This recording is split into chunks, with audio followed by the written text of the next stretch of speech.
Welcome, everyone, to today's Explainer. We're looking at a truly amazing piece of biblical text. It was written by a really famous figure named David, right when he was in some serious danger. I want you to put yourselves in his shoes for a minute, because we're going to explore a true story of bravery, fear, and finding the ultimate safe space. Let's get right into it. Okay, so imagine this really intense situation. What would you do if you were trapped inside your very own house? Imagine how incredibly scary it would be to be stuck inside your room because people who literally wanted to hurt you were waiting right outside your front door. You can't leave. You can't go play outside. You are completely surrounded. Well, that's exactly where David found himself in this story. Part 1. A very scary night. Let's see how this all started. A quick look at the history in our biblical text gives us the timeline of this whole scary situation. So step 1, King Saul gets angry, like absolutely furious with David. Step 2, Saul actually sends men to watch David's house and trap him there to do some pretty terrible things to him. And then step 3, faced with these fierce men surrounding his home in the pitch dark, David immediately prays to him. Notice how David doesn't just panic and try to fight them all off by himself. No, his very first move is to call out to him for help. Now, the crucial point here is that David didn't actually do anything wrong to end up in this mess. He says right in the biblical text, "Lord, I have done no wrong." There was no offense or sin of his that caused this. These guys were conspiring against him for absolutely no reason at all.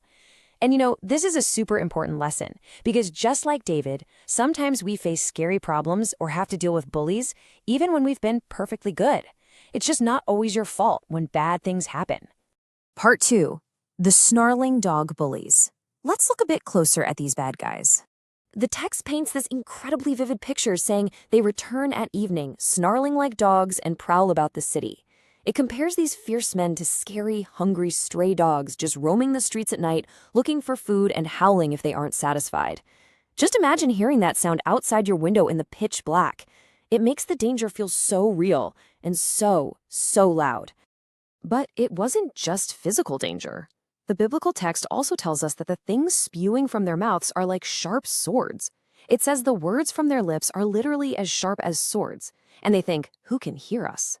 This shows us that mean words, slander, and lies from bullies can feel incredibly hurtful. Have you ever had someone say something really mean to you? It can feel like a sharp sting, right? Well, David felt that exact same way about the nasty lies these men were telling. And this brilliantly illustrates the big difference between the two sides of our story. On one hand, you've got the bad guys, right? Snarling, prowling around, howling, and using sharp, mean words. They seem so loud and scary on the outside. But on the other side, you have our powerful defender. The text tells us he is full of strength, acts as a fortress, and get this, is actually laughing at the bad guys. It just perfectly shows the difference between the loud, scary problems on the outside versus how strong and completely unbothered he is on the inside. Which brings us to part 3. God is a strong fortress. Let's talk about what that really means. When David prays, he asks him to be his fortress. Now, a fortress is basically a giant, unbreakable stone castle. Did you know some real fortresses back then had walls over 20 feet thick? That's crazy. They keep the people inside completely safe from all danger. And that's what David wants. He wants him to be that giant protective wall that the bad guys can never, ever break through. This quote right from the biblical text shows David asking for a full-on rescue mission. He says, "Deliver me from my enemies, O God. Be my fortress against those who are attacking me." He is fully, 100% reliant on him to be an unbreakable shield against the evildoers.